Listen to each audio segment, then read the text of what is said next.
जोहार। आज के झारखंड शिक्षा समाचार में आपका स्वागत है। आज की पहली खबर के साथ राज्य के वर्षों से अस्थायी मान्यता के आधार पर चल रहे लगभग राज्य के 500 हाई स्कूल और इंटर कॉलेजों की मान्यता समाप्त हो सकती है। इसके लिए झारखंड एकेडमिक काउंसिल ने इस संबंध में पत्र जारी कर दिया है।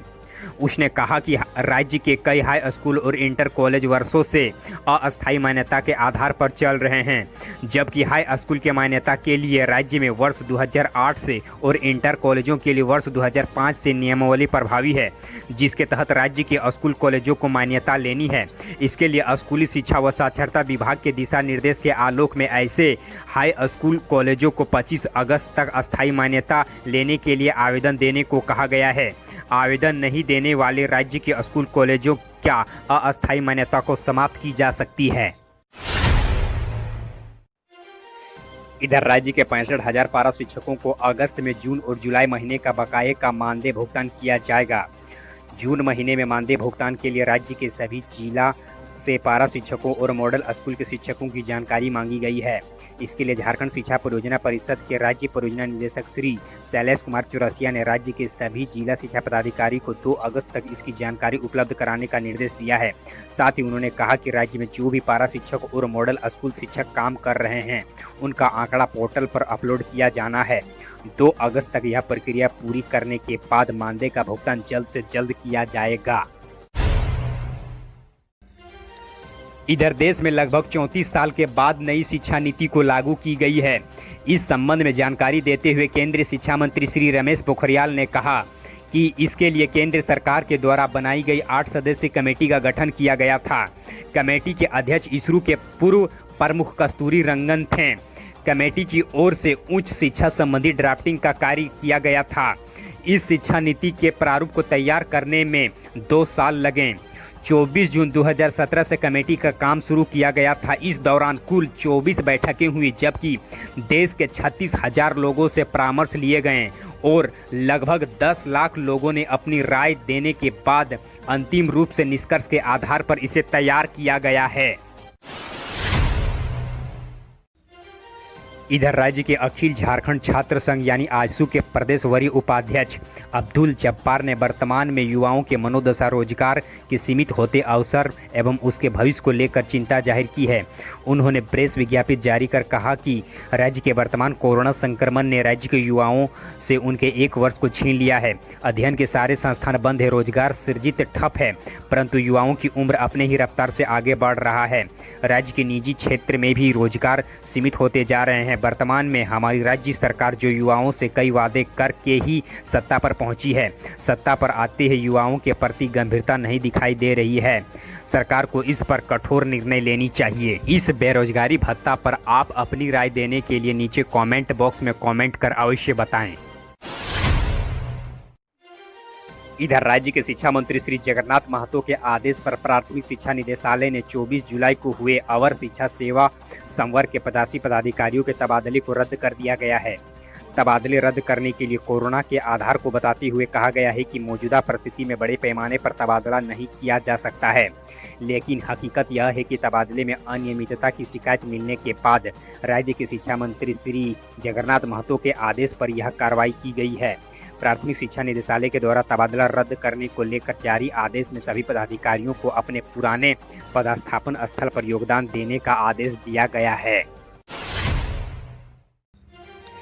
इधर राज्य के गोड्डा लोकसभा सीट के भाजपा सांसद श्री निशिकांत दुबे दिल्ली विश्वविद्यालय के फैकल्टी ऑफ मैनेजर स्टडीज यानी कि FMS विभाग के छात्र नहीं रहे हैं।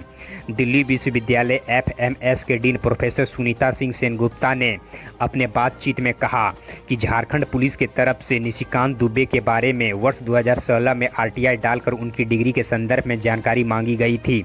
उस समय यह मामला FMS के डीन प्रोफेसर ML सिंगला के समक्ष आया था। 5 जनवरी 2016 का RTI के तहत जवाब FMS कार्यालय की तरफ से जारी किया गया था। इसकी कॉपी और रिकॉर्ड वर्तमान में झारखंड पुलिस के पास मौजूद है।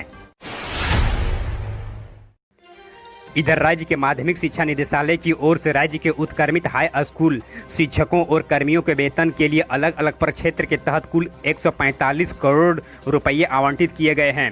उक्त राशि से वित्तीय वर्ष 2020-21 के तहत वेतन का भुगतान किया जाना है।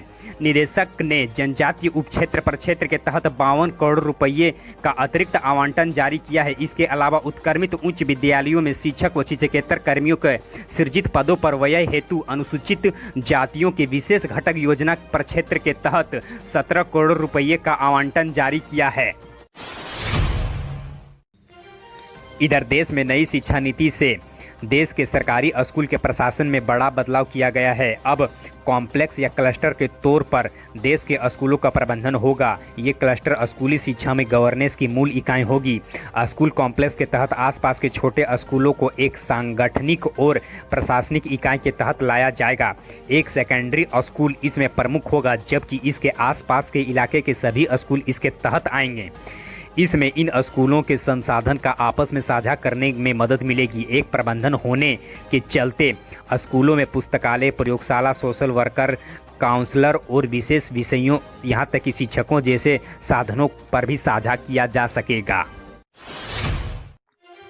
इधर झारखंड पॉलिटेक्निक छात्र संघ के प्रदेश उपाध्यक्ष सौरभ कुमार का कहना है कि नगर विकास एवं आवास विभाग ने संविदा आधारित 141 पद के लिए वैकेंसी निकाली थी।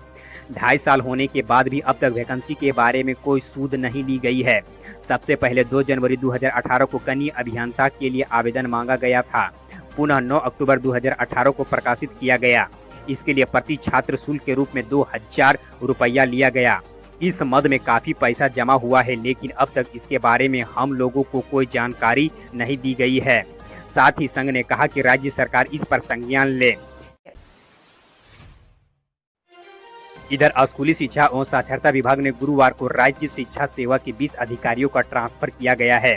अरविंद विजय को रांची के RDDE बनाया गया है। उन्हें रांची DO का अतिरिक्त प्रभार भी दिया गया है। इसके अलावा अरुणा नाथ को प्राथमिक शिक्षक प्रशिक्षण कॉलेज विंडू का प्राचार्य और रतन कुमार महावर को उप निदेशक प्राथमिक शिक्षा विभाग का बनाया गया है। इधर अंतिम वर्ष के परीक्षा 30 सितंबर तक करवाने का मकसद छात्रों का भविष्य संभालना है, ताकि अगले कोर्स की पढ़ाई पर विलंब न हो। उक्त बातें विश्वविद्यालय अनुदान आयोग यानी UGC ने उच्चतम न्यायालय में दाखिल जवाब में कही।